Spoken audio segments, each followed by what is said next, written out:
morning, students. I am Dr. Preeti Ameta, Associate Professor Chemistry, SDG Government College, Banswara.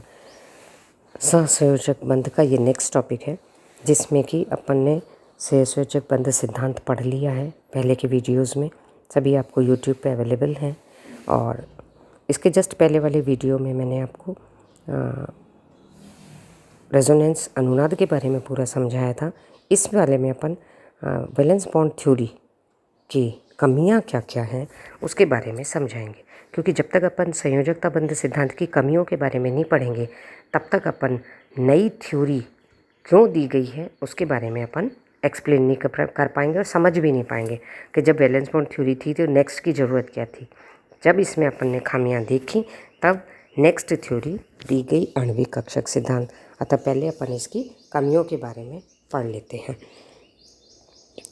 इसमें हमने देखा था कि परमाणविक कक्षक जो कि हाफ फिल्ड होते हैं तथा जिनके पास मात्र एक अयुग्मित इलेक्ट्रॉन है, वे आपस में अतिव्यापित होकर के परमाणविक कक्षक सिद्धांत के अनुसार एक बंध निर्माण करके अणु बना लेते हैं। अब अतिव्यापन के फलस्वरूप परमाणुओं के मध्य एक सहसंयोजक बंध स्थापित होता है।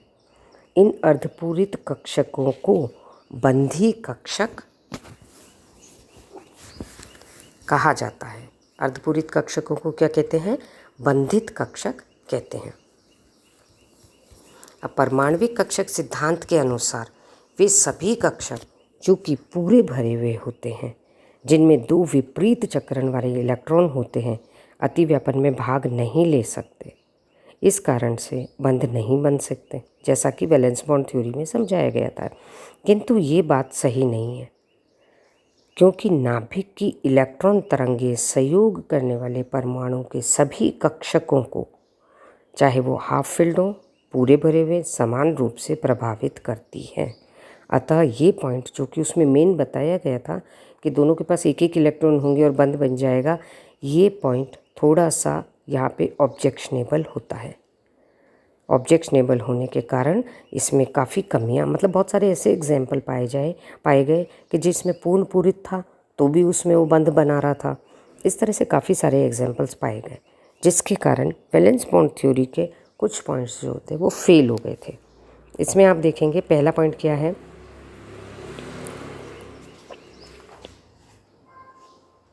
पहले पॉइंट में बताया गया है कि पहले अपन एक टेबल देख लेते हैं जो कि सारणी बताई गई है कि कार्बन कार्बन जब सिंगल बॉन्ड होता है तो उसकी बंध लंबाई 1.54 होती है और उसकी ऊर्जा कितनी होती है? 82.6 किलो कैलोरी। इस तरह से सभी बंधों की उनकी बंध लंबाई और ऊर्जा को इसमें कंपेयर किया गया है, जो कि वैलेंस बॉन्ड थ्योरी से ज्ञात की जा सकती है। इसमें अपन खाली इसके बारे में आपको थोड़ी सी इन्फॉर्मेशन चाहिए, इसलिए ये सारणी इसमें बताई गई है कि आपको थोड़ा सा अंदाज़ा हो जाए। नेक्स्ट में वापस आ जाइए आप इधर इनकी कमियों पर। पहला क्या था? संयोजी बंध सिद्धांत की ये धारणा एक अपवाद है कि पूर्ण पूरित कक्षक बंध में भाग नहीं ले सकते, यानी कि पूरे भरे हुए कक्षक भी बंध में भाग लेते हैं।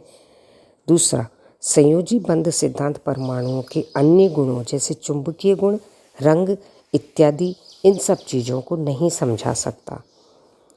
अब आप देखेंगे उपसहसंयोजक संकुल जितने भी होते हैं वो रंगीन होते हैं, तो वैलेंस बॉन्ड थ्योरी के द्वारा उनके ये रंगीन क्यों होते हैं इस चीज़ को समझाया नहीं जा सका।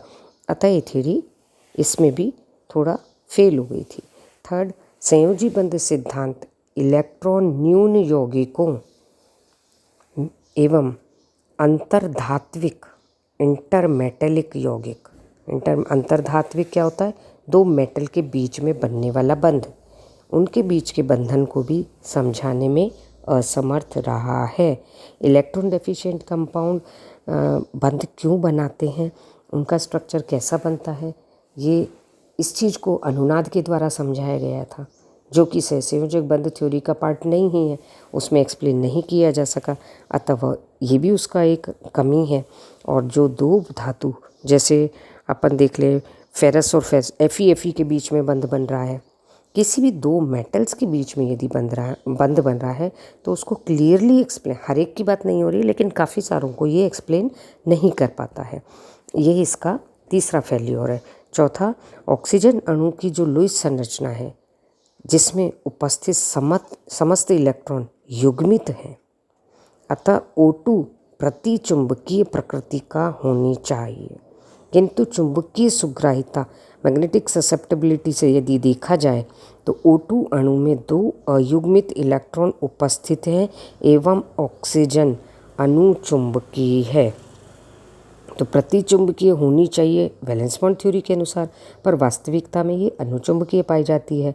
तो चुंबकत्व गुण को भी यह समझा नहीं पाता है कि किसी भी कंपाउंड, किसी भी मॉलिक्यूल का चुंबकीय प्रकृति कैसी होगी। पांचवा और लास्ट पॉइंट है संयोजकता बंध सिद्धांत। सहसंयोजक बंध में उपस्थित आयनिक गुणधर्मों की व्याख्या नहीं कर पाता है। इस तरह की ये 4-5 कमियां उसमें रह गई थी, जो कि इन कमियों को हुंड और मुलिकन 2 साइंटिस्ट थे जिन्होंने फिर इन कमियों को दूर करके नया सिद्धांत दिया था, जो कि आणविक कक्षक सिद्धांत कहलाया। ये आणविक कक्षक सिद्धांत अपन आगे वाले नेक्स्ट वीडियोस में पढ़ेंगे। उनमें आप देखिएगा कि किस तरह से आगे जो थ्योरीज दी गई, इन सब पुरानी वाली थ्योरियों की कमियों को लेकर के उनको दूर करके दी गई। Thank you.